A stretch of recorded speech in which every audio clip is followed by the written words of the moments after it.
una página donde están todos, una especie de registro de todas las modificaciones que tuvo la norma y tienen que buscar en ese archivo que van a utilizar que efectivamente ese texto, ese archivo que están utilizando contenga las modificaciones de la RT62, que sería la última modificación que tuvo la resolución técnica 54.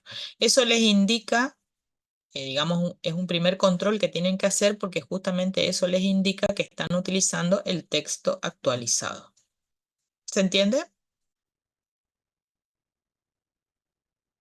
Sí, profe, ¿y dónde la encontramos? Sí, Porque profe. yo, por ejemplo, la que encontré no tiene esta hoja. Yo esta la descargué directamente desde FAPSE. No sé desde dónde descargaste, pero lo recomendable siempre es descargar desde FAPSE. No obstante, igual puede haber algún inconveniente, por eso les decía de tomar la precaución de buscar, digamos, porque si no es muy difícil a través del texto propiamente dicho de la 54. Tendrían que ir a mirar que esté, por ejemplo, la RT62, la resolución técnica 62, lo que hace es incorporar el capítulo 12 que tiene que ver con cooperativas. Entonces, si está toda la parte de cooperativas, fíjense que dice resolución técnica 62, modificaciones a la resolución técnica 54. Dice norma unificada argentina de contabilidad para incorporar el capítulo, esperen que acá me tapa el capítulo 12, estados contables de entidades cooperativas, cuestiones específicas, aprobada el 21 de noviembre del 2025. O sea que la última modificación de la resolución técnica 54 se produjo el 21 de noviembre del 25 y tiene que ver con ese capítulo 12. Si ustedes tienen un texto que tiene incorporado el capítulo 12 de entes cooperativos, entonces están trabajando con la última versión de la RT54. Entonces tienen dos maneras de controlar que están utilizando el texto correcto. La primera manera es si tienen esta hoja de registro de las modificaciones y entonces buscan eso que yo les marqué allí. Y la segunda forma, si es que no tienen esta hoja de registro, es ir hacia el final. Vamos a ir hacia el final, será más o menos la página 300. Bueno, ahí ya estamos en el glosario.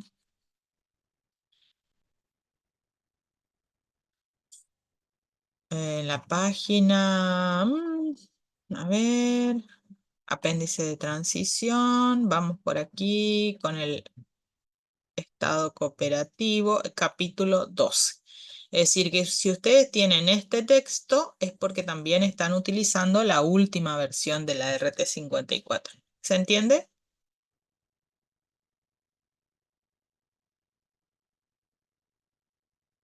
Muy bien, entonces tomen esa precaución de controlar después cuando estén estudiando en la casa solos, cuando estén utilizando la RT54, tomen la precaución de controlar que están utilizando el último texto, la última versión de la RT54, que contiene todas las modificaciones. Profe, Sí. yo entré ahí a la página del FAPSE, pero no, cuando descargo me descarga la que ya tenía, no, no esa. ¿Dónde estás entrando? Voy a entrar a la página de FAPSE, así todos miramos. Denme un minuto que voy a abrir el enlace. En el aula está la resolución con el texto ordenado de la RT Sí, 62. en el aula está todo. Ah, O sea que también la pueden descargar del aula, digamos. Eso es lo que está diciendo la compañera, ¿verdad? Sí, hay Bien, dos cargadas. de acuerdo. Muy bien. Y a ver, tengo que compartir una pestaña. A ver, espérenme un minuto. Creo que es acá, pero esta no es. Em, bueno, para el caso de que, a ver si es aquí. No sé. Para el caso de que ahí están viendo la página de FAPSE, cuéntenme qué ven. Una página en fondo violeta, digamos, de FAPSE. Bueno, ustedes vienen a normas argentinas, digamos, de aquí para adelante, porque ahora tienen el texto actualizado, pero supongamos que hay alguna modificación más o necesitan otras resoluciones técnicas, vienen a toda la pestaña de normas técnicas y se van a las normas de contabilidad nacional, normas, resoluciones técnicas, y allí están las 4 resoluciones técnicas que en este momento continúan vigentes para las cuestiones que tienen que ver con la presentación de estados contables, porque hay otras normas contables que también están vigentes, otras resoluciones técnicas, pero tienen que ver con la tarea de auditoría. En este caso, esta parte, digamos, esta sección, están viendo allí en la pantalla que dice resolución técnica 24, resolución técnica 16, resolución técnica 26, resolución técnica 54. Y ahí, cuando ustedes presionan ahí, no les, digamos, no les habilita una nueva ventana, pero les descarga el archivo. ¿Se entiende?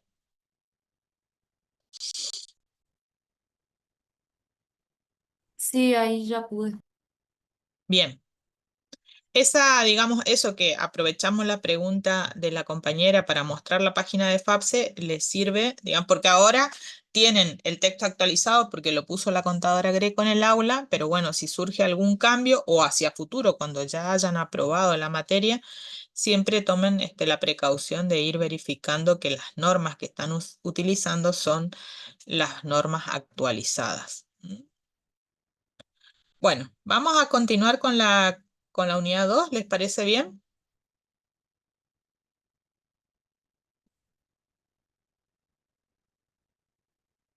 Bueno, retomamos desde acá lo que estábamos conversando en la clase anterior.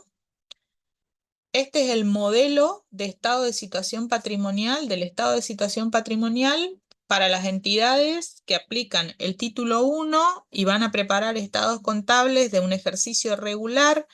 Además, son entidades con fines de lucro y además tienen la forma jurídica de sociedad anónima, y este modelo lo van a encontrar en el informe 27 de esencia, que como ustedes habrán notado, no está dentro de las normas técnicas, porque los informes de esencia no son normas técnicas, son documentos, digamos, de ayuda o colaboración con los profesionales, pero no son normas técnicas, no tienen la jerarquía de norma técnica y consecuentemente no tienen la obligatoriedad de aplicación, pero son documentos que se preparan justamente para colaborar, asistir a los profesionales en la aplicación de las normas contables.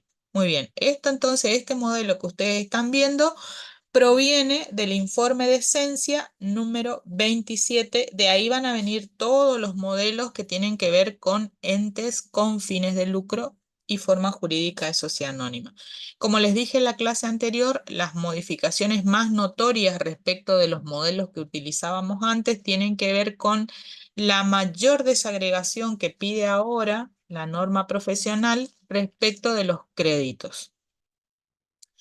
En este caso, ustedes pueden ver que los créditos están clasificados según su origen y según la forma de cancelación del crédito. Es decir, estamos hablando de cuentas por cobrar a clientes, quiere decir que el origen fue la venta, y estamos hablando de que se van a cobrar en moneda o se van a cobrar en especie. Entonces quiere decir que esta nueva clasificación contempla los dos criterios: el origen y la forma de cancelación del crédito. En este caso, por ejemplo, son los créditos impositivos que no tienen alternativas, digamos, la cancelación de los créditos impositivos generalmente es una compensación, o sea, es en especie y es en función de las normas legales que regulan los tributos. Entonces ahí no hay posibilidad de abrirlo, digamos, ¿no? Créditos con partes relacionadas y de nuevo otras cuentas por cobrar en moneda o en especie dependiendo de la forma de cancelación. Esa es, por supuesto, en el activo corriente o no corriente según la fecha en la que se estime que el crédito va a ser cobrado. Y el otro agrupamiento que se incorpora, digamos, como novedad, por así decirlo, dentro del modelo, es el agrupamiento subsidios y otras ayudas gubernamentales dentro de lo que es el pasivo, que no estaba en el modelo anterior. Y el tema de los subsidios en las normas contables fueron un avance, digamos, con la emisión de la RT54, porque antes estaban regulados de manera muy abreviada, muy sintética y en particular solamente para las entidades que realizaban actividad agropecuaria.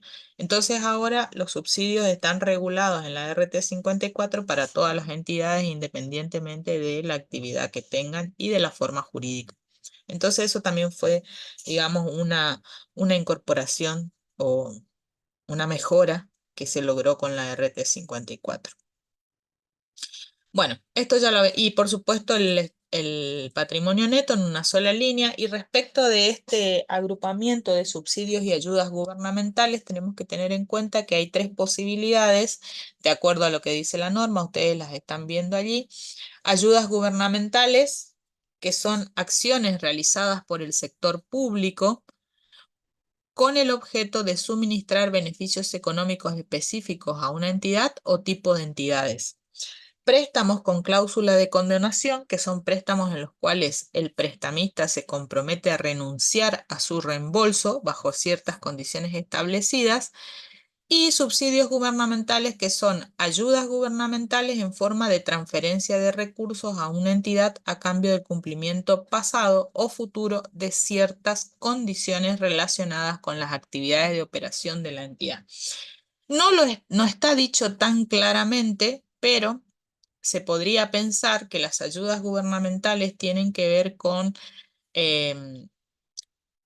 acciones o decisiones del Estado que no tienen un carácter financiero, es decir, no hay una transferencia de dinero, ¿es cierto? Para hacer una distinción de por qué la norma nos habla de las ayudas gubernamentales y los subsidios.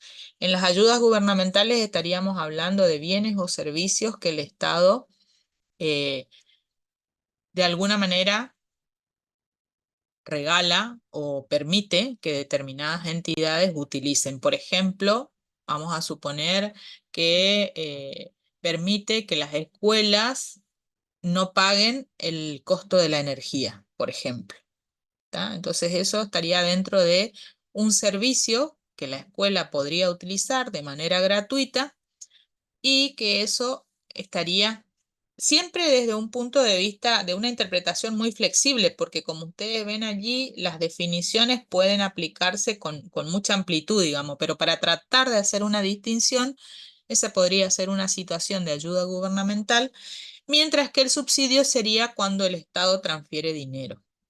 Entonces ahí estaríamos hablando específicamente de recursos financieros y por eso fíjense que en el caso de los subsidios gubernamentales dice que la transferencia de recursos a una entidad a cambio del cumplimiento pasado o futuro, es decir, hay una condición, puede o no haber una condición. Y en el medio quedarían los préstamos con cláusula de condonación, que si bien no son una transferencia de recursos, ni en forma de bienes, ni en forma de servicios, ni en forma de dinero, pero es una decisión que también toma el Estado, que de alguna manera lo que permite es hacerse cargo de una parte de ese préstamo, generalmente son los intereses a tasa subsidiada, y la empresa se hace cargo del resto. Entonces no hay una transferencia de dinero, pero a la empresa en particular, pero el Estado asume un compromiso de pagar cierta parte de ese préstamo. Generalmente, o sea, lo más común son los préstamos a tasa subsidiada. Entonces, si la tasa comercial de un préstamo es del 30% y el Estado quiere favorecer determinadas actividades, determinadas zonas geográficas, determinado tamaño de empresa, o sea, por ejemplo, a las micro o a las pequeñas, depende de lo que el Estado busca, de cuál es la finalidad de lo que quiere promover. Bueno, puede ofrecer, por ejemplo, tasas a un 20%, préstamos con tasa subsidiada. Entonces, no es que el banco va a perder porque va a otorgar un préstamo con una tasa menor. El banco va a seguir cobrando el 30%. Lo que pasa es que el 20% lo va a pagar la empresa y el 10% lo va a pagar el Estado.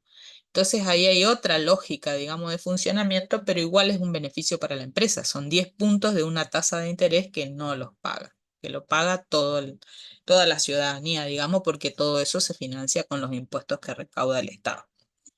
Bueno, a partir de ahí entonces, si nosotros estamos en una empresa que tiene alguna de estas tres situaciones, tendríamos que exponerlo en los estados contables y entonces allí nos podríamos encontrar con principalmente los subsidios, que es lo que más difícil puede resultar el tratamiento. Si son no sujetos a cumplimiento, quiere decir que el Estado le da los bienes, los servicios, los recursos, el dinero, lo que fuera, y no le pide absolutamente nada a la empresa, entonces automáticamente es un resultado. Ahora, si está sujeto a cumplimiento de una condición pasada o de una condición futura, entonces quiere decir que hasta tanto se cumpla esa condición, va a formar parte del pasivo y por eso lo estamos estudiando acá. Quiere decir que si yo vuelvo para atrás, digo, ¿cuáles son los subsidios que van a estar acá? Los subsidios que están sujetos a condición y para los cuales todavía la empresa no ha cumplido esa condición. ¿Se entiende lo que digo? ¿Puede dar un ejemplo, profe, de eso?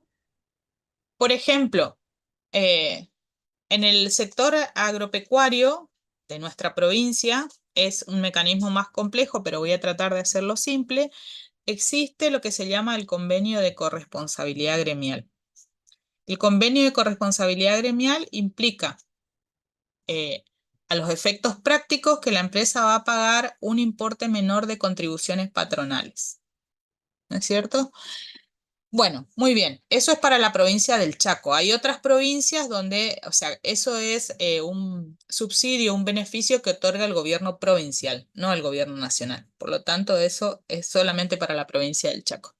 Bueno, entonces, suponiendo que la empresa opera en la provincia del Chaco, va a acceder a ese beneficio, pero, digamos, el Estado le pone la condición de que presente una serie de declaraciones juradas respecto del personal en relación de dependencia, porque le está dando justamente un beneficio de una menor contribución patronal y entonces tiene que cumplir con la condición de presentar las declaraciones juradas. Entonces, mientras cumpla la condición, esa y otras condiciones que están previstas en esa operatoria, la empresa va a recibir el beneficio. Y si en algún momento no cumple, entonces el Estado le dirá, bueno, entonces tiene que pagar las contribuciones patronales normales, digamos, ¿no? Las que están reguladas a nivel nacional, que son bastante más gravosas, digamos. O sea, el beneficio es importante para las empresas cuando tienen personal en relación de dependencia. ¿Se entiende? Sí. Bien, y algo similar, ustedes son muy jóvenes, pero a lo mejor lo escucharon, algo similar pasó durante la pandemia. No sé si recuerdan que el Estado Nacional, en ese caso era el Estado Nacional, el que pagaba la mitad del sueldo de los empleados en relación, aproximadamente la mitad del sueldo de los empleados en relación de dependencia para aquellas empresas que no podían operar por prohibición del Estado, digamos, porque el Estado no les permitía operar.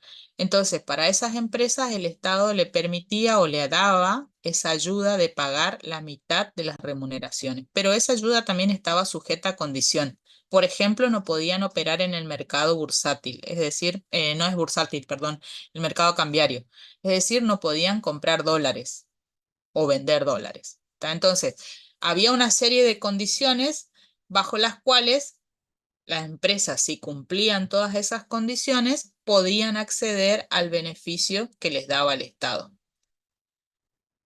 ¿Se entiende?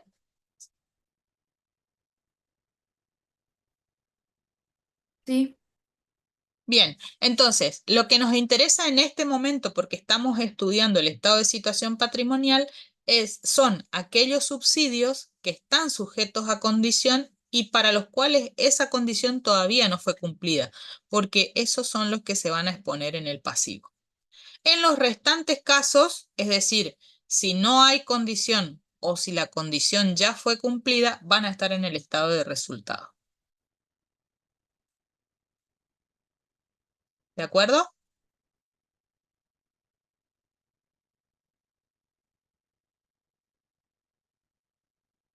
¿Estamos hasta ahí?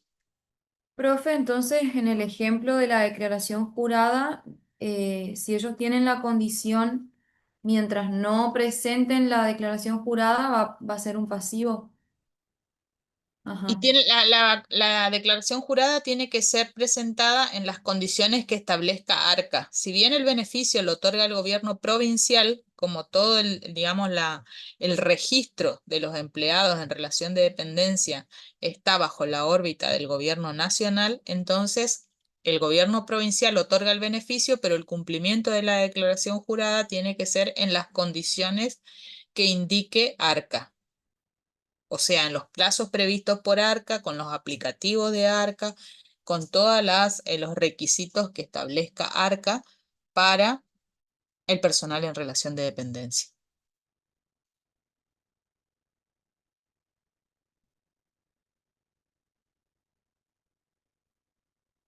¿De acuerdo?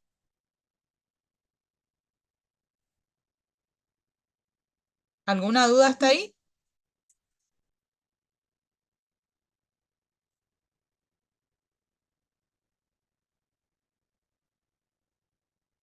Bien. Bueno, vamos a avanzar un poquito y vamos a hablar de los estados contables correspondientes a periodos intermedios. Esto también que están viendo en la diapositiva se aplica para los 4 estados. En este caso, como el estado de situación patrimonial es el primero que estamos viendo, lo vamos a explicar acá, pero se va a aplicar a los 4 estados, porque en realidad la decisión se toma para todo el conjunto de los estados contables, ¿no? Pero recuerden que esta situación en particular es para estados contables de periodo intermedio. Entonces, estados contables de periodo intermedio, la empresa puede decidir si quiere presentar los estados contables completos, como si fuera un ejercicio completo, con todo, o si quiere presentar estados contables condensados. Cuando la empresa decide presentar estados contables condensados, eso significa que los estados contables van a incluir menor cantidad de información.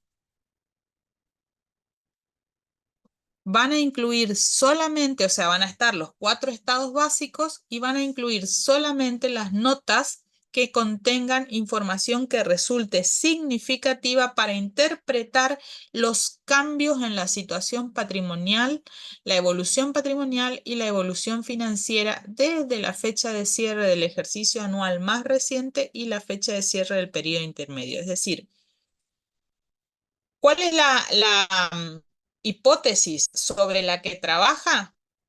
Que si una empresa decide presentar estados contables condensados es porque el lector tiene acceso a los estados contables anuales. Entonces, si tiene acceso a los últimos estados contables anuales, yo solamente le voy a contar lo que pasó en ese periodo, desde el último cierre hasta ahora. Por eso solamente voy a presentar menor cantidad de información y voy a presentar la información que se considera muy significativa para interpretar ese cambio. Esa es la situación con la que nos podemos encontrar con los estados contables de periodo intermedio. ¿De acuerdo?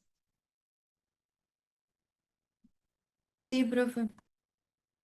Y eso, por supuesto, tiene que estar aclarado en la denominación del informe. Es decir, en el título que le ponemos al estado, tenemos que hablar de estados de situación patrimonial. Eso me dice cómo se llama el estado. De periodo intermedio, me dice a qué periodo de tiempo se refiere el estado. Y si es completo o condensado. Es decir, qué cantidad de información voy a encontrar. ¿Mm? Tengo que aclararle todo al lector. Esperen un minuto acá. A ver ahí. Ahí está. Bueno, ¿analizaron esta situación o no?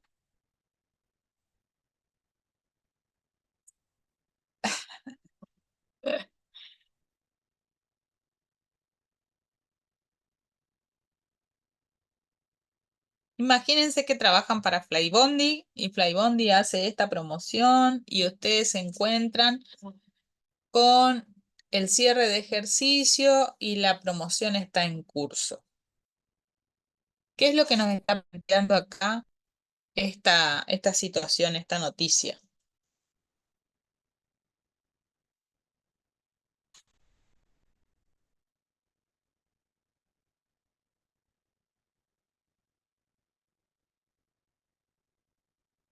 ¿Cómo dijo la pregunta, profe? Ustedes están trabajando con Flybondi y les toma el cierre de ejercicio con esta promoción. ¿Cuál es la situación con la que se van a encontrar?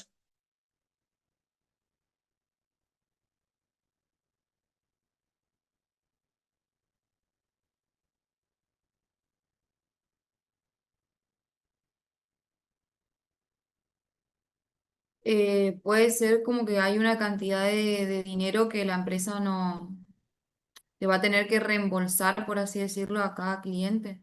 O no sé. ¿Y qué significa eso para la contabilidad?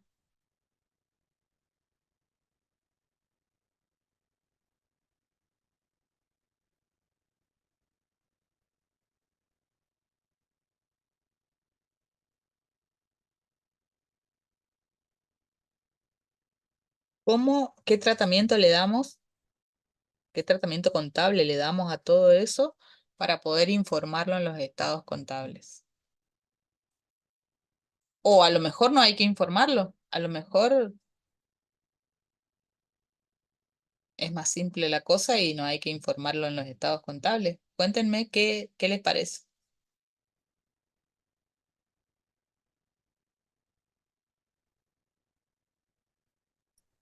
Sería una deuda, creo que una deuda a futuro.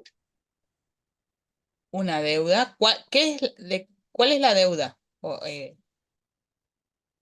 ¿Qué dato de todos los que está allí les hace pensar en la deuda? Que les devolverá el 60% del pasaje, o sea, de los futuros pasajes que adquieran, digamos. Ujú. ¿Y qué más tengo que saber, además de que es una deuda?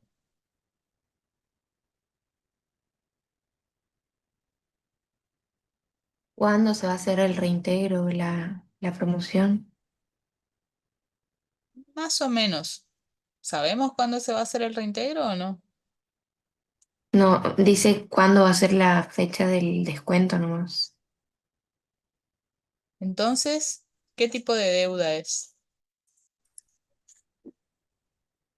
Contingente, una contingencia sería. Entonces, estamos en presencia de una contingencia. ¿Cuál es la contingencia que vamos a informar?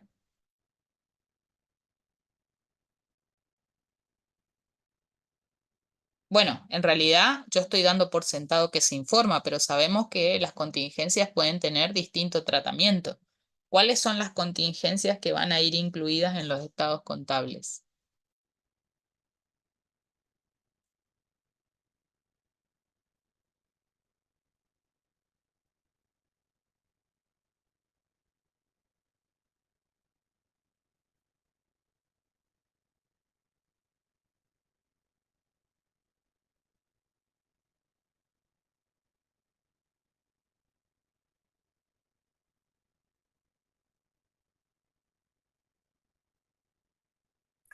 No sé, profe, si estará en lo correcto, pero lo vincularía con la administración financiera, digamos, en base al presupuesto de ventas del año siguiente. Bueno, pero vos estás tratando de determinar el importe, digamos, pero yo digo conceptualmente cuáles son las contingencias que vamos a informar en los estados contables. ¿Qué condiciones o qué características tienen que tener las contingencias para que nosotros tengamos que informarla en los estados contables? Que sea probable, profe, Que que sea pase. Y altamente medible, probable y Mm, ¿cuál es la otra condición? obviamente medible. Y objetivamente medible. ¿Y esta situación reúne esas dos condiciones?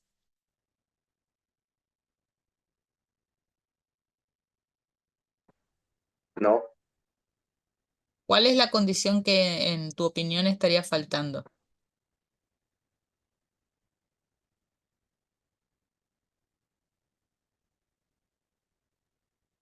Profe, puede ser que sí sea medible por el tema de que ya te dice sobre qué se va a aplicar, o Ujú. sea, que se va a aplicar sobre los pasajes, digamos.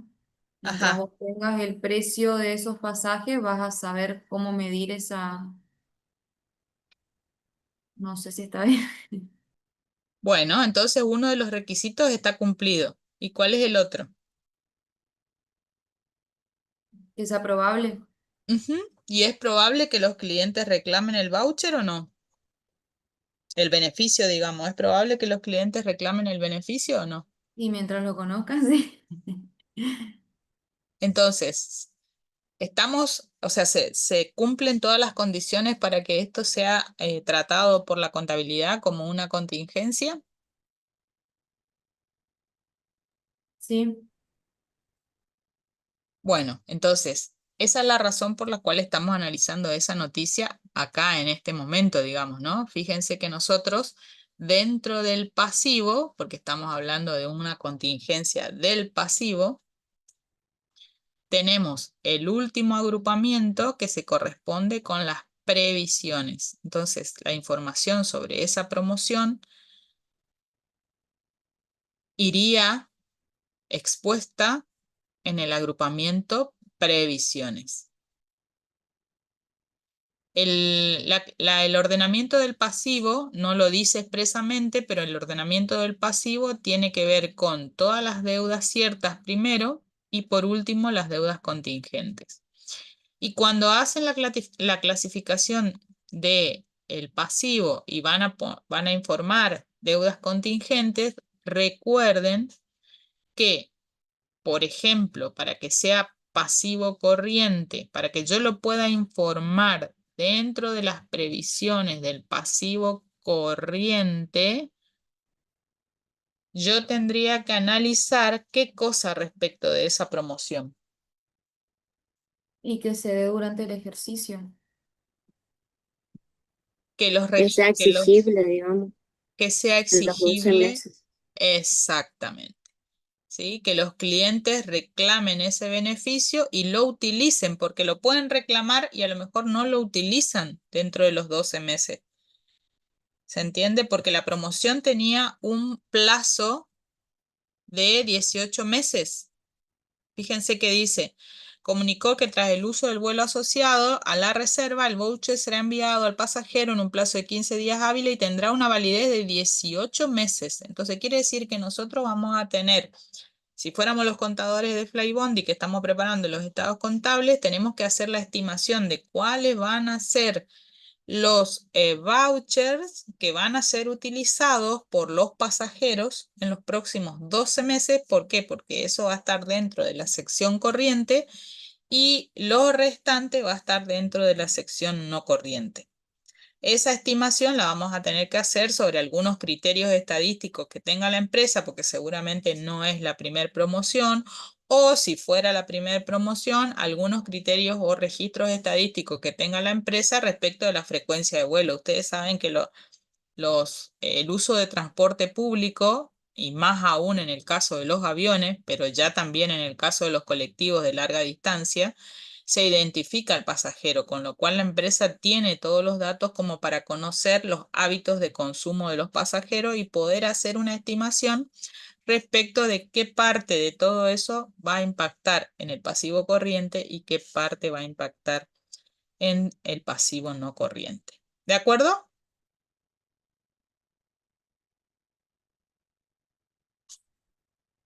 ¿Estamos hasta Ok. ahí? Sí, Bien. Y para Sí, cerrar profe. el tema de las contingencias, una cosa más. ¿Qué pasaría si yo tengo contingencias probables, no cuantificables, o tengo contingencias cuantificables, no probables? Parece un trabalengua, pero son distintas situaciones. puede ser que las tengamos que informar únicamente en las notas. ¿A cuáles? Eh, no sé.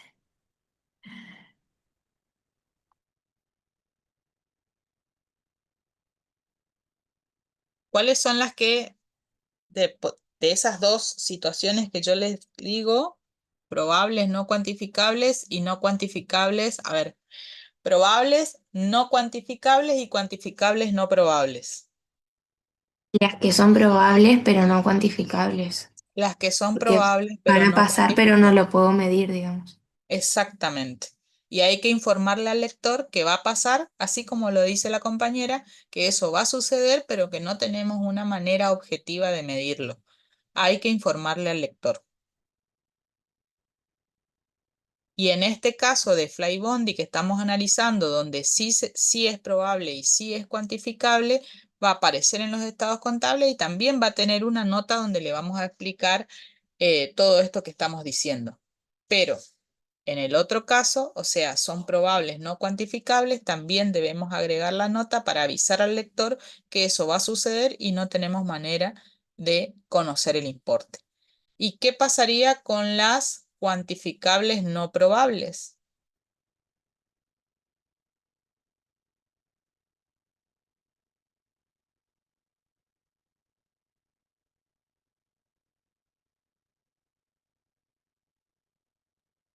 Y yo lo veo como una información no tan significativa como para exponerla, digamos.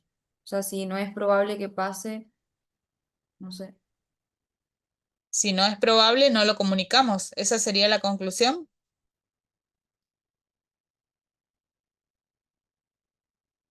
Y yo creo que sí, no sé. ¿Y los demás? Yo pienso igual. ¿Por qué, por qué llegaríamos a esa conclusión? O mejor dicho, ¿qué pasaría si nosotros incluimos en los estados contables? ¿Qué se les ocurre? Es correcto lo que están diciendo, pero ¿y qué pasaría si nosotros incluimos dentro de los estados contables una contingencia que es cuantificable, pero de baja probabilidad o no probable? ¿Alcanzan a ver qué pasaría con él si incluimos una contingencia de esas características?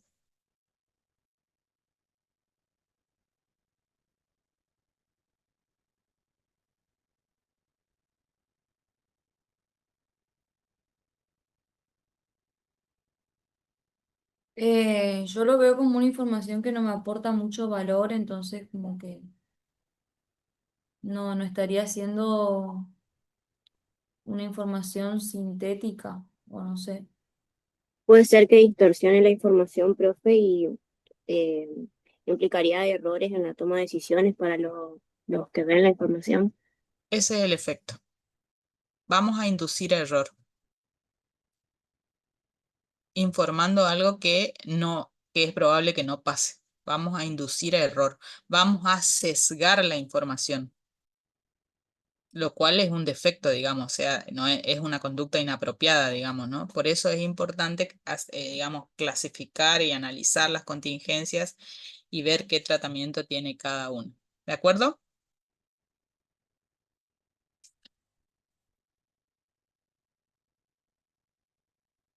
Sí, Bien, vamos a avanzar un poquito con lo que los estados contables de los entes sin fines de lucro. Fíjense que para los entes sin fines de lucro, dentro de la misma RT 54, incluso dentro del mismo capítulo 6, hay una sección específica para los entes sin fines de lucro. ¿Mm? Y comienza en el párrafo 709 y se va hasta el 740. ¿Mm? Muy bien. Entonces, de nuevo, cada vez que empezamos un tema o que tenemos una nueva empresa, un nuevo cliente, que tenemos que prestar los servicios y tenemos que hacer alguna tarea particular, es importante que nosotros tengamos claro, o sea, el alcance, delimitemos la tarea, es decir, qué se puede y qué no se puede, cuáles son las normas que se aplican y cuáles normas no se aplican para cada situación en particular. Entonces, la expresión ente sin fines de lucro es una expresión que tiene diversas interpretaciones. Ustedes se van a dar cuenta que cuando lean, tiene diversas interpretaciones. todas esas interpretaciones son válidas en determinados contextos. Entonces, ahora lo que nosotros tenemos que aprender acá, lo que tienen que tener claro acá, es cómo se aplica esa expresión en la contabilidad. Y no tiene que ver con, por ejemplo, se asocia a veces de manera errónea los entes sin fines de lucro con las ONG. No hay una equivalencia exacta, ¿tá? No hay una equivalencia exacta. Entonces, lo que tienen que tener claro es cómo se aplica esa expresión entes sin fines de lucro en la contabilidad, ¿tá? Lo primero que tenemos que conocer o que rescatar, digamos, tiene que ver con la naturaleza de la entidad. La naturaleza de la entidad hace o determina que no va a distribuir dividendos entre sus miembros, asociados, integrantes, fundadores, etcétera. Tiene distintos nombres de acuerdo a la figura jurídica. Es decir, estos entes no distribuyen los resultados. Y esa es la característica fundamental que los distingue de las empresas. No el hecho del lucro, porque ustedes se van a dar cuenta que muchas entidades sin fines de lucro lucran, valga la redundancia. Es decir, el lucro es el sinónimo o es la expresión de la existencia de una ganancia. Y muchas entidades sin fines de lucro lucran, obtienen ganancias. Y está bien que así sea porque eso es lo que permite que la entidad continúe. La distinción fundamental entre un ente sin fin de lucro y un ente con fin de lucro tiene que ver con el destino de los resultados. Es decir, ¿qué pasa con ese lucro? En los entes con fines de lucro, ese lucro puede ser distribuido entre los propietarios y ese es el sentido de la entidad. Y en los entes sin fines de lucro, ese resultado no puede ser distribuido bajo ninguna forma y en ninguna circunstancia. Es decir, que fíjense que, por ejemplo, si la entidad por alguna razón deja de funcionar, no quiere funcionar, tiene que quebrar, no puede continuar funcionando, lo que fuere, aún en ese caso extremo, no se distribuye ni los resultados ni el patrimonio de los entes sin fines de lucro vuelve a los asociados. Depende de la figura jurídica que tenga el ente sin fin de lucro, tendrá que ir al Estado o tendrá que ir a otras entidades similares o tendrá un destino, pero de ninguna manera vuelve a los integrantes de esa entidad. Entonces, eso es lo que distingue un ente con fin de lucro y un ente sin fin de lucro en la contabilidad. El destino de los resultados y el destino del patrimonio cuando la entidad cesa. ¿Mm? Muy bien, suponiendo que ya tenemos entonces claro esto, ahora vamos a preparar información de esos entes sin fines de lucro. ¿De acuerdo? Entonces, ahí nos ubicamos en el capítulo 6, en la sección específica para los entes sin fines de lucro, y entonces fíjense que el párrafo 715 nos dice quiénes son los obligados. El párrafo 714 nos dice quiénes son los sujetos voluntarios. Y el párrafo 713 nos dice quiénes son los sujetos excluidos de esta sección. Están excluidos porque, como ustedes ya saben, ahora tienen una sección específica que es el capítulo 12 y antes tenían una norma específica, por eso están excluidos de este capítulo en particular. Entonces, fíjense cómo de alguna manera el primer ejercicio que tenemos que hacer es decir, bueno, esta parte de la RT 54 ¿se aplica o no se aplica a este ente sin fin de lucro con el que nosotros vamos a trabajar? Suponiendo que esto fuera así, entonces la misma, o sea, en definitiva, ¿cuáles son las entidades que van a aplicar esta parte? Las asociaciones civiles, es decir, las entidades sin fines de lucro que tienen la forma jurídica de asociación civil. Además, las fundaciones y además los organismos paraestatales creados por ley. Esos son los que están obligados. Además, se podrían incorporar por decisión propia los organismos autárquicos del sector gubernamental. Hasta ahí llegamos. Esas son las entidades, las formas jurídicas, o sea que tenemos asociaciones civiles, fundaciones, organismos paraestatales y organismos autárquicos. Respecto de la denominación organismos paraestatales y organismos autárquicos, es una imprecisión de la norma. Esa terminología es imprecisa. El Estado Nacional no tiene esa forma de organizar su estructura, digamos. El Estado nacional o provincial organiza su estructura a través de organismos descentralizados o, por ejemplo, cuando tienen la autarquía que le es concedida por ley, como por ejemplo las universidades. Habrán escuchado la larga discusión que tienen las universidades con el gobierno nacional por el financiamiento universitario y y eso tiene que ver con la autarquía o la autonomía que tienen las universidades y que le es concedida por la ley que las crea. Entonces, allí también tienen para reflexionar sobre eso. Bueno, suponiendo entonces que estamos dentro del grupo de sujetos obligados o de sujetos voluntarios, vamos a aplicar esta parte de la RT 54 y tiene prioridad el párrafo 709 al párrafo 740. Quiere decir que eso es lo primero que vamos a leer. Si de la lectura de esos párrafos hay algo que no está contemplado o hay algo que nos genera duda o hay alguna situación que requiere una aclaración o lo que fuera, vamos a ir a buscar mayor información en todo el capítulo 6, es decir, desde el párrafo 605 al 708. Y si aún así nos queda duda, vamos a seguir yendo hacia atrás, hacia los restantes capítulos de la RT 54, incluso en un extremo más ya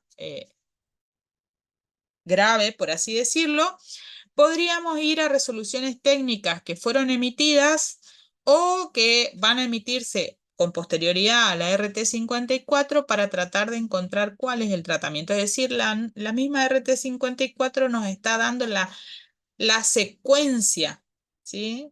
El orden de prelación, el orden en que se vamos a ir aplicando los párrafos de la normativa contable profesional.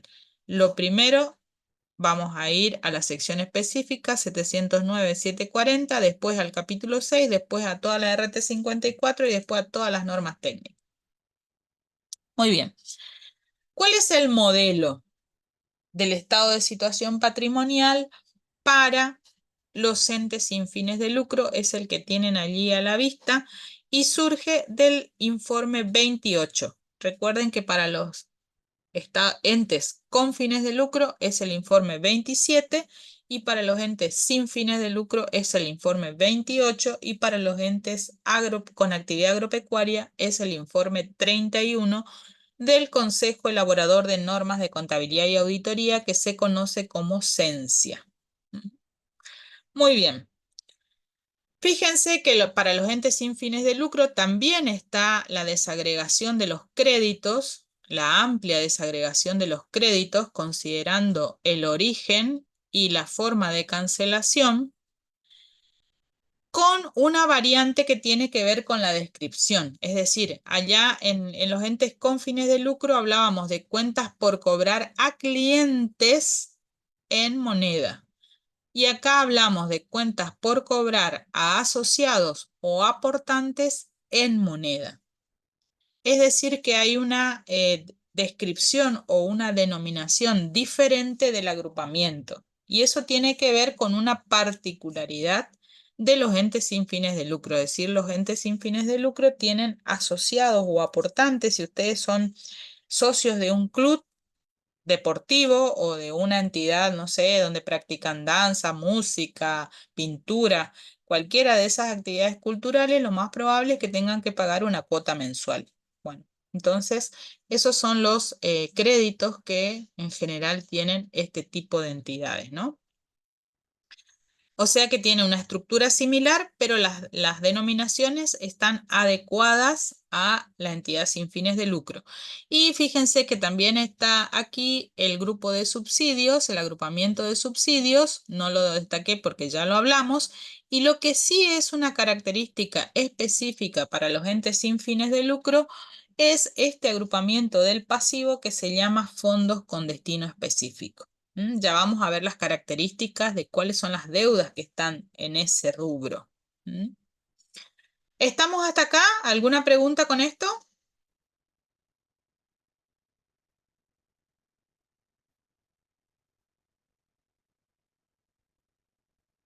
¿Vamos bien? Sí, profe. Muy bien. Ahora vamos a analizar un poquito el párrafo 719 para saber qué vamos a encontrar en los agrupamientos de créditos, el 718 para saber qué es lo que vamos a encontrar en el agrupamiento de créditos. Esta también es una característica o una particularidad en el sentido de que los entes sin fines de lucro no tienen el agrupamiento bienes de cambio, más allá de que sí venden bienes. Piensen en uno de los, digamos, lo doy como referencia porque son ejemplos como contundentes, pero también en nuestra provincia seguramente habrá otras entidades más pequeñas que tienen las mismas prácticas. Pero piensen en cualquiera de los clubes grandes, Boca, River, Racing, Independiente, no sé, el que les guste. Todos comercializan camisetas, tazas, gorras, llaveros, todo lo que, digamos, obsequios que la gente le gusta, los que son miembros de esos clubes, los que se identifican con esos clubes, las entidades obtienen ingresos porque venden esos bienes, digamos. Entonces, en este caso, podríamos decir, bueno, son bienes de cambio porque están destinados a la venta. Pero eso lo diríamos en un ente con fin de lucro. Pero en un ente sin fin de lucro, el agrupamiento bienes de cambio está reemplazado por otro agrupamiento que se llama bienes para consumo o comercialización. Es decir, la misma camiseta la usan los jugadores en los partidos oficiales y la misma camiseta es vendida a los hinchas que quieren adquirir ese producto. Entonces, no está el agrupamiento bienes de cambio, pero en su lugar encontramos un agrupamiento que va a contener los bienes que se van a consumir o que se van a comercializar y dentro de la nota tienen que estar separados. Ustedes acá lo ven junto en el agrupamiento, pero cuando hacen esa nota los tienen que separar.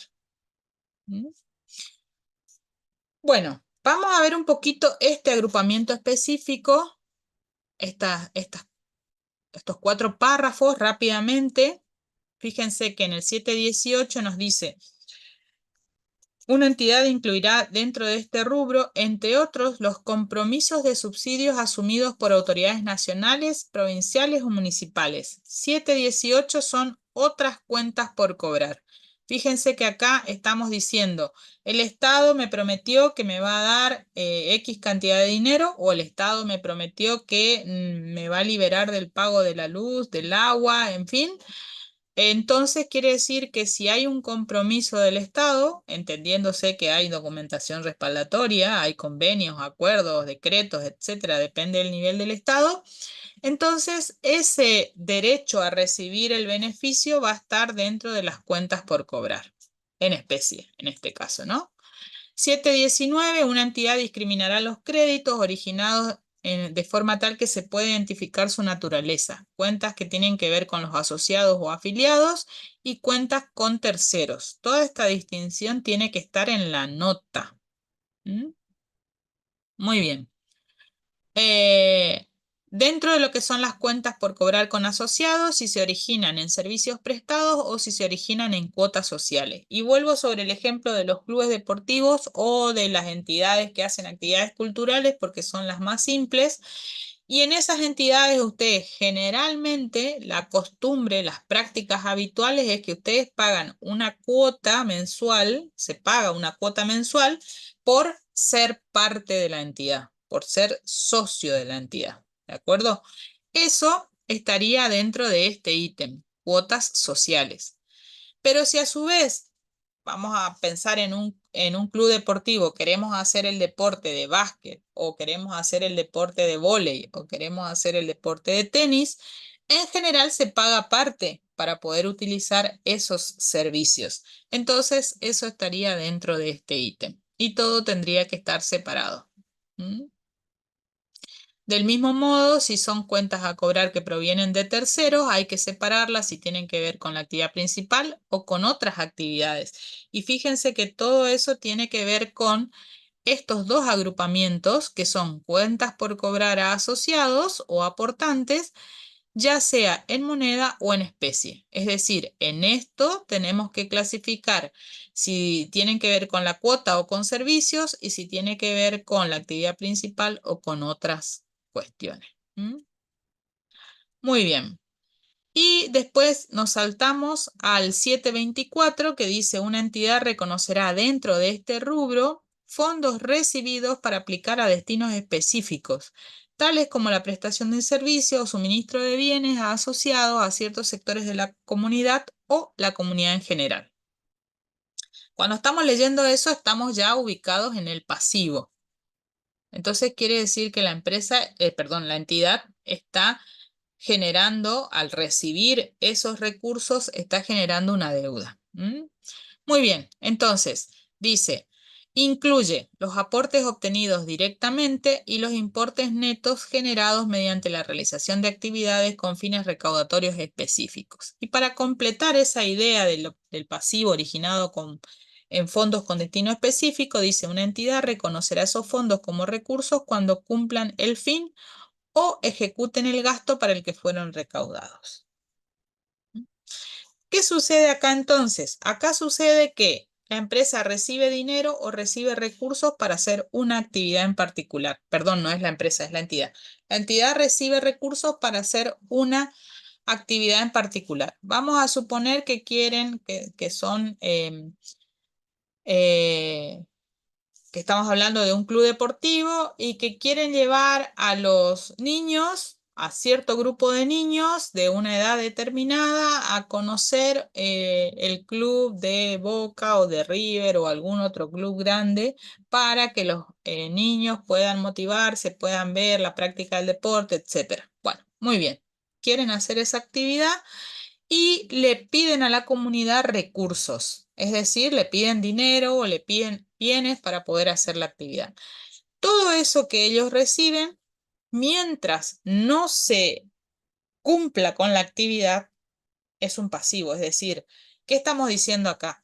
Estamos diciendo, la entidad le pide a la comunidad algo para ejecutar esta actividad. Entonces quiere decir que todo lo que recibe de la comunidad tiene ese destino específico y tiene que desarrollar esa actividad y ninguna otra, esa actividad.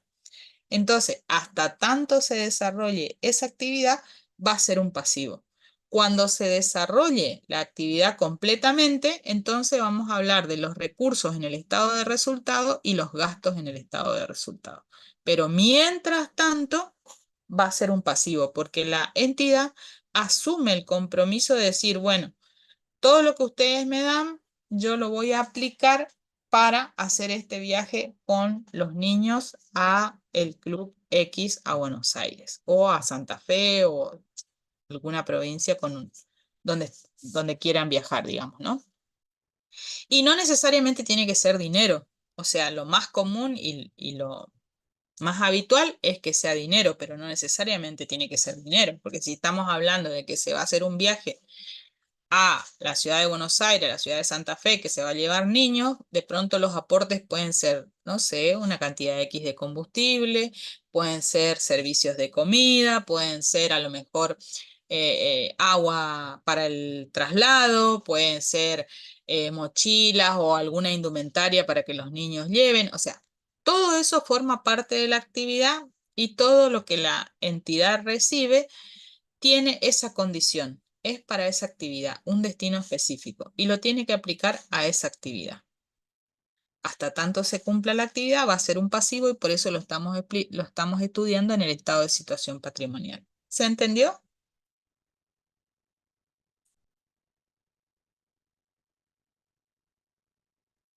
Sí, profe. Bueno, vamos bien entonces.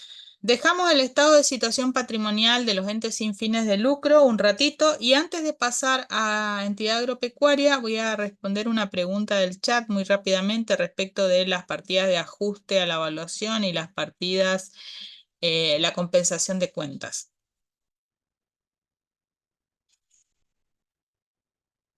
Las partidas de ajuste y la compensación de partidas, la condición o la característica que tienen en común es que contablemente nosotros las registramos en cuentas regularizadoras. Entonces, eso es lo que tienen en común, por eso generalmente se habla de las dos al mismo tiempo. Pero lo que tienen diferente es que las partidas de ajuste a la evaluación tienen que ver, como su nombre lo indica, con mostrar la evaluación correcta de determinados bienes. El ejemplo más contundente es la depreciación. Entonces nosotros tenemos el valor del activo por el costo de incorporación, pero sabemos que a medida que el activo se usa, va perdiendo valor y esa pérdida de valor por el consumo, por el uso, por el desgaste, etcétera, queda registrada en las depreciaciones acumuladas. Entonces, el valor del bien no es el que aparece en la cuenta rodado, sino que el valor del bien es el valor neto, valor contable neto, es decir, el valor que está en la cuenta rodados, neto, restado, deducido de las depreciaciones acumuladas. Entonces, ahí tenemos una partida de ajuste a la evaluación. Y respecto de la compensación de partidas, lo que tenemos que tener en cuenta es que la compensación de partida es una excepción, es un tratamiento de excepción, no es un tratamiento regular, y que para poder aplicar esa excepción hay que cumplir ciertos requisitos. El primer requisito es que las partidas que se quieren compensar estén relacionadas. El segundo requisito es que esa compensación sea legalmente posible y el tercer requisito es que la empresa tenga la intención de hacerlo. Y el ejemplo más común que tienen allí, el más contundente, tiene que ver con los impuestos. Es decir, tenemos una deuda por impuesto a los ingresos brutos y tenemos también una percepción o una retención en concepto de impuesto a los ingresos brutos. Entonces, están relacionados porque se refieren al mismo impuesto. La ley de creación del impuesto permite que sean compensados y claramente la empresa va a tener la intención de hacerlo porque no va a querer pagar el impuesto dos veces. Con lo cual estarían cumplidas las tres condiciones y estamos en presencia de una compensación. Y respecto de los informes, el informe 27 es para entes sin fines de lucro, el informe 28, que es el que estábamos analizando, perdón, informe 27, entes con fines de lucro, informe 28, entes sin fines de lucro, informe 31, entes con actividad agropecuaria, que es lo que vamos a empezar a ver ahora. Entonces, de nuevo, cambiamos de tema, entonces lo primero que tenemos que saber es qué entiende o qué se interpreta en contabilidad como actividad agropecuaria. Para la contabilidad, entonces, la actividad agropecuaria es la producción de bienes económicos mediante la combinación del esfuerzo del hombre y la naturaleza para favorecer la actividad biológica de plantas y animales, incluyendo la reproducción, mejoramiento, degradación, crecimiento, que conforman su desarrollo biológico. La intervención del hombre en la gestión del desarrollo biológico implica, lógicamente, la administración de una serie de recursos.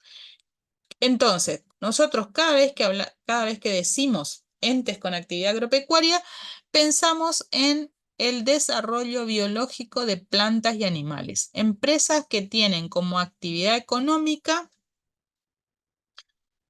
el desarrollo biológico de plantas y animales.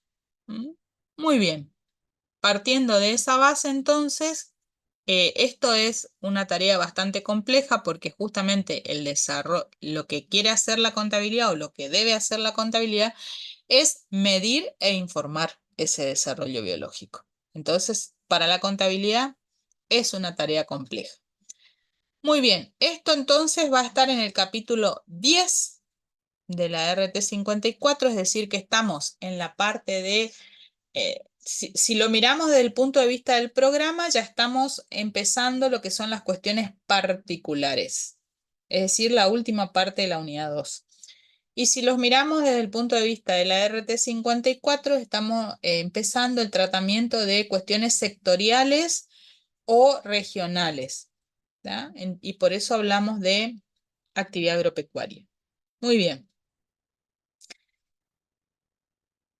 De nuevo, ¿quiénes son los obligados a aplicar esta parte de la RT 54 o en qué condiciones debemos aplicar esta parte de la RT 54?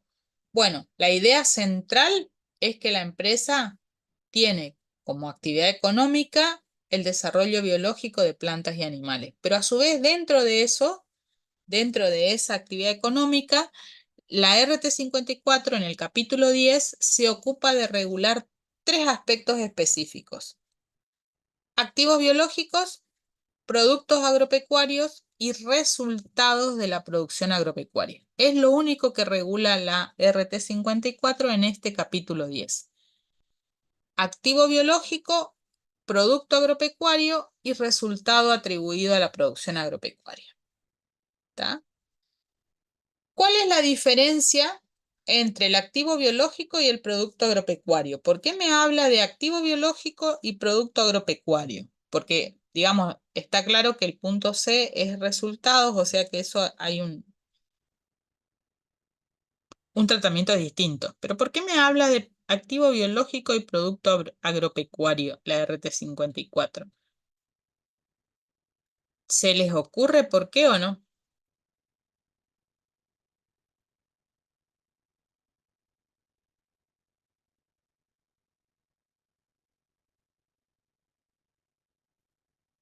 Porque el activo biológico no era el que podía sufrir alguna modificación por el... o algo así, no me acuerdo. A ver, ¿cuál es la pregunta es, ¿cuál es la diferencia entre el activo biológico y el producto agropecuario? ¿Por qué la RT 54 se toma el trabajo de decirme que va a regular el activo biológico y el producto agropecuario?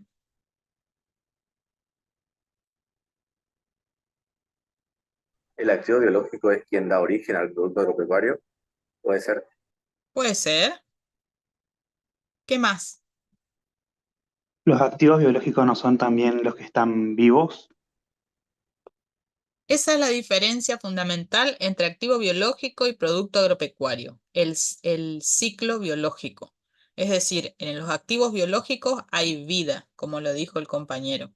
En los productos agropecuarios ya hubo cesación del proceso vital, es decir, ya no hay vida. Esa es la distinción entre activo biológico y producto agropecuario. La vida de animales y plantas, y estamos hablando de activos biológicos, y la cesación del proceso vital, y estamos hablando de animales y plantas, y estamos hablando de productos agropecuarios. Y así como lo distinguimos desde el punto de vista del proceso vital, lo distinguimos en la contabilidad. O sea, esa distinción es importante porque es importante para la contabilidad.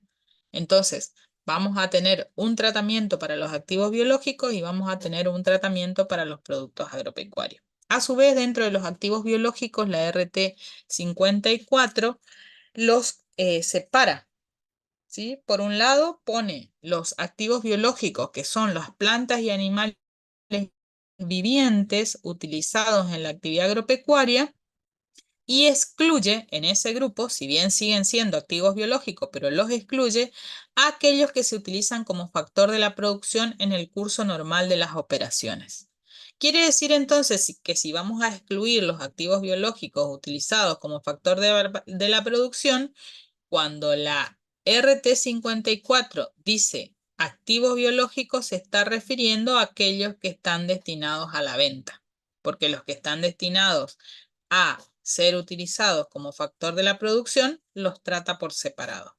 Entonces también hace esta distinción entre los activos biológicos que están destinados a la venta y los que están destinados a servir como factor de producción. Y en ese grupo las plantas productoras, los animales productores y los animales reproductores. ¿Mm? Muy bien. El producto agropecuario, como dijimos recién, es aquel que se obtiene, el producto agropecuario es el bien que se obtiene al separarlo del activo biológico, es decir, cuando se interrumpe el proceso de desarrollo biológico de las plantas o los animales. Hablemos de lo siguiente, hablemos de la planta de naranja y la fruta de naranja. La planta de naranja es el activo biológico, la fruta de naranja es el producto agropecuario. La gallina y el huevo. La gallina es el activo biológico y el huevo es el producto agropecuario. La vaca y la leche. ¿Se entiende la diferencia?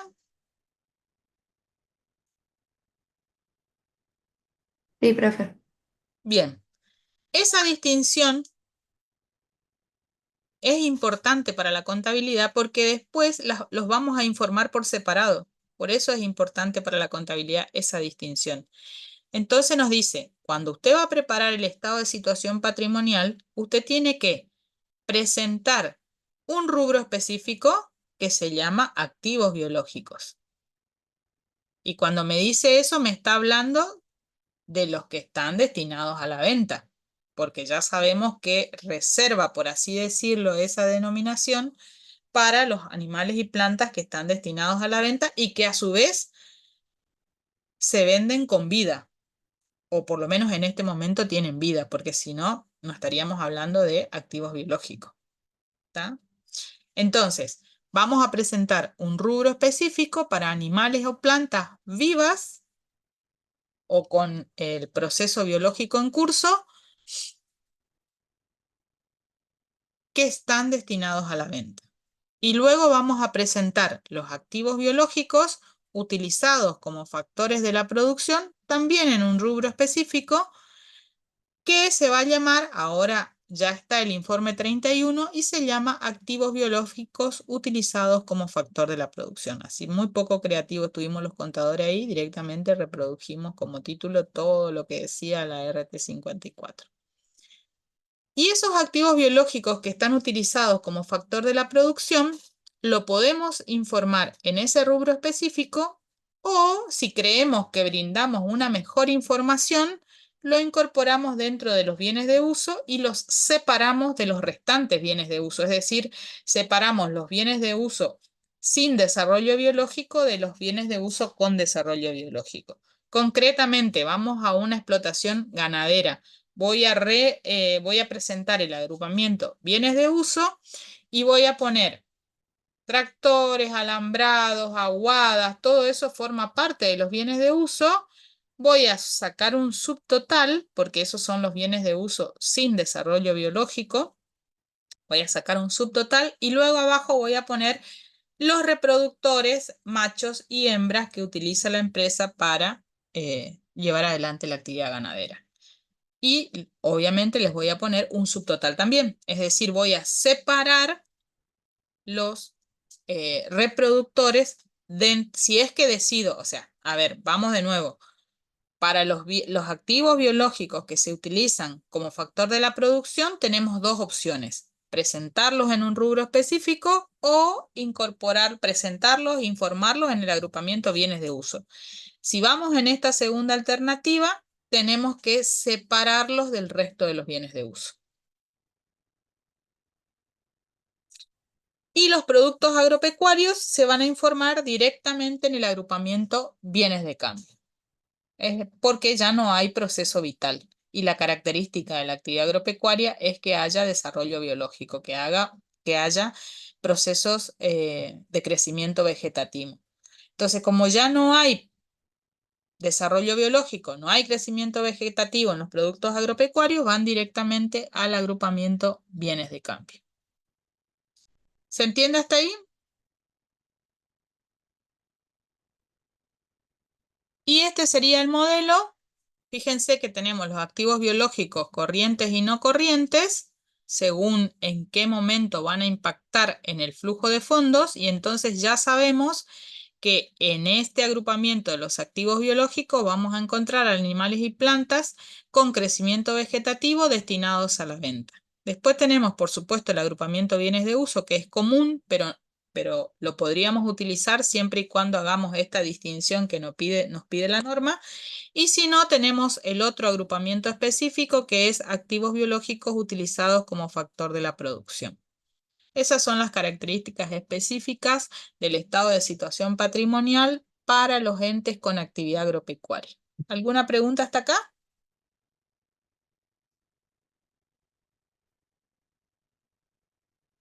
Esto que están viendo proviene del informe 31. Bien, entonces nos vamos al último. Bueno, esto también forma parte de la información complementaria. Se los quise poner acá porque si bien se refiere a la información complementaria, el programa pide que se vaya mencionando la información complementaria que está directamente relacionada, y para que ustedes puedan informar aquí los activos biológicos, como dice aquí en este agrupamiento, van a tener que preparar esta nota donde indican la composición del rubro, activos biológicos, y donde los separan según el avance en su crecimiento, según el grado de desarrollo. Entonces tenemos activos biológicos en desarrollo y activos biológicos terminados. Por ejemplo, yendo a un ejemplo de una actividad agrícola, podríamos tener activos biológicos en desarrollo mientras el cultivo no está en condiciones de ser cosechado o recolectado, y activos biológicos terminados cuando el cultivo ya está en condiciones de ser recolectado. Y tiene que ver esto en qué momento la empresa cierra su ejercicio económico. A veces los toma ustedes en una de las dos situaciones, digamos, con los activos biológicos en desarrollo o con los activos biológicos terminados. O con una parte y una parte, por ejemplo, en la actividad ganadera. Bueno, entonces, en el caso particular de las actividades de las entidades con actividad agropecuaria, van a tener que incluir una nota donde hablan específicamente del capítulo 10 como parte de las normas contables. Van a tener que describir los criterios de medición que utilizan para activos biológicos, productos agropecuarios y resultados de producción. Van a tener que explicar la composición, y eso es lo que están viendo acá en la nota 2.10, la composición de los activos biológicos, bienes de cambio y bienes de uso en función de su naturaleza, como también los ingresos y costos. Esto lo vamos a ver en la unidad siguiente. Y presentar los activos biológicos en categorías según su grado de desarrollo. Sería la nota 2.10 y la nota 2.12 si es que nosotros decidimos utilizar esta distinción de los activos biológicos utilizados como factor de la producción. Va a ser una nota específica también con información abundante sobre los activos biológicos. Y si no, si nosotros decidimos tomar la alternativa e incluir los activos biológicos que se utilizan como factor de la producción dentro de los bienes de uso, esta información tendría que estar ahí vinculada con esos activos biológicos. ¿Se entiende?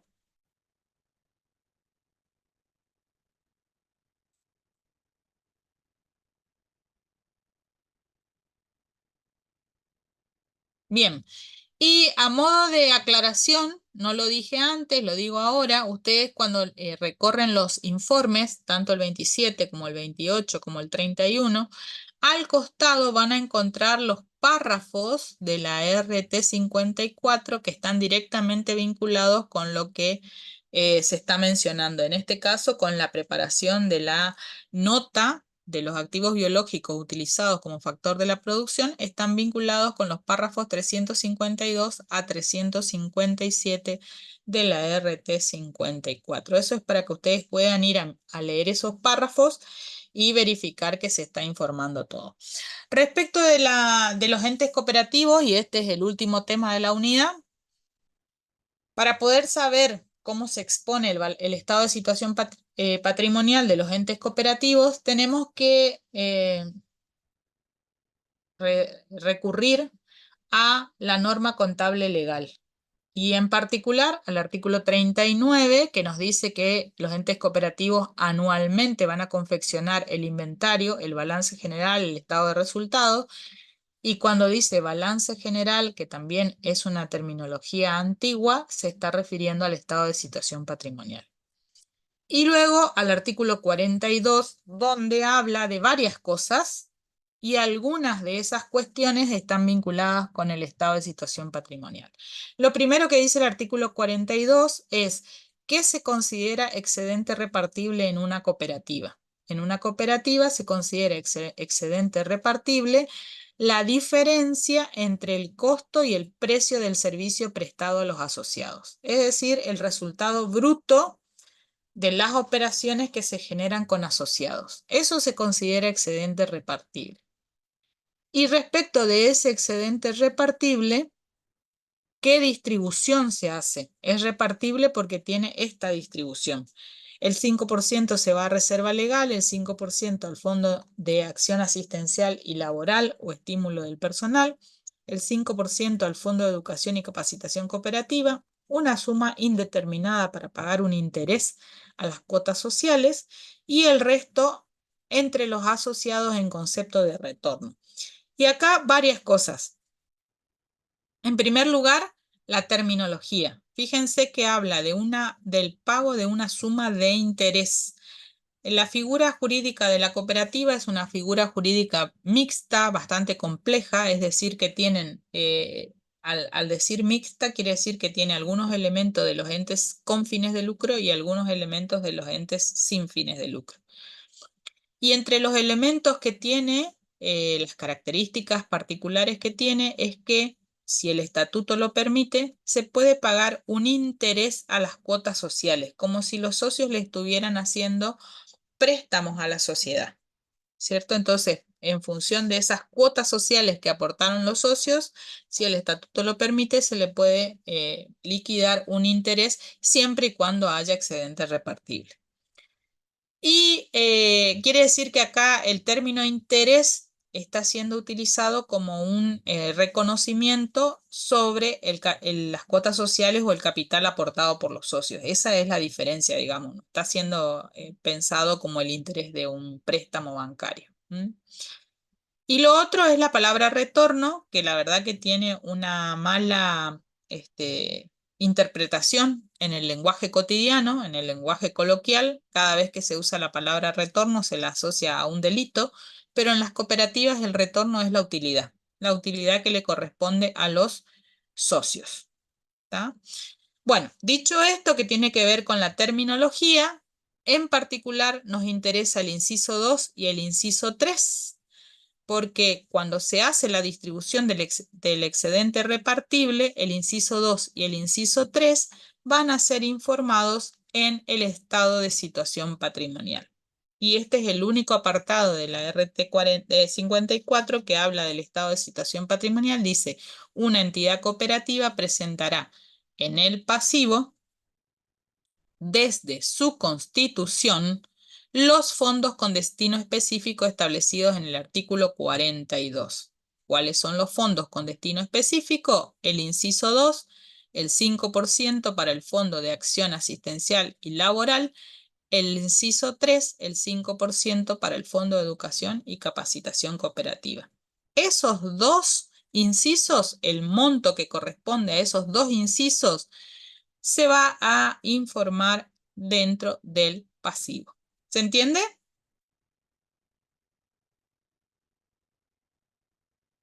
Sí, profe. Muy bien. Y para los entes cooperativos todavía no hay un informe de esencia respecto de los modelos de los estados contables, pero hay muchos modelos de estados contables de entes cooperativos que pueden tomar como base. En este caso en particular, yo tomé uno que es un informe anterior de FAPSE, no de esencia, y plantea el modelo, pero fíjense que lo plantea, esto quedó, digamos, desajustado, porque fíjense que es un modelo que tiene mayor similitud con las normas contables anteriores, no con las normas actuales. Por eso les digo que no hay todavía un informe nuevo de esencia que nos proporcione los modelos de los estados contables para los entes cooperativos. Entonces, mientras tanto, lo único que podemos hacer es utilizar lo que hay.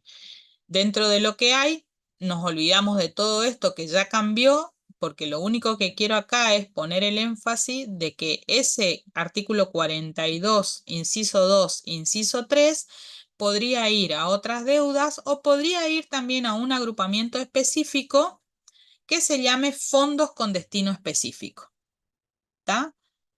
Podría ser. Allí podríamos aplicar, dado que todavía no tenemos el modelo, podríamos aplicar criterio de flexibilidad y entonces ponemos un agrupamiento o traemos el agrupamiento que está en los entes sin fines de lucro que se llama fondos con destino específico y informamos inciso 2, inciso 3 como mínimo. Si tuviéramos inciso 4 también, porque sería una deuda, y si tuviéramos inciso 5, podría ir ahí o podría ir a otro agrupamiento del estado de situación patrimonial. Pero en principio lo que sí debemos informar es inciso 2, inciso 3. ¿De acuerdo? Sí, profe. Muy bien. Hasta acá llegamos hoy y ya terminamos la unidad 2. Rapidito este último tema. En todo caso, ustedes lo leen y si tienen alguna duda me cuentan. En la próxima clase, que no es mañana, mañana solamente tienen clase de práctico con sus respectivos profesores, por lo menos eso es lo que está planificado, y yo los estaría viendo recién el jueves. Bueno, a ver, ordenémonos. Mañana tienen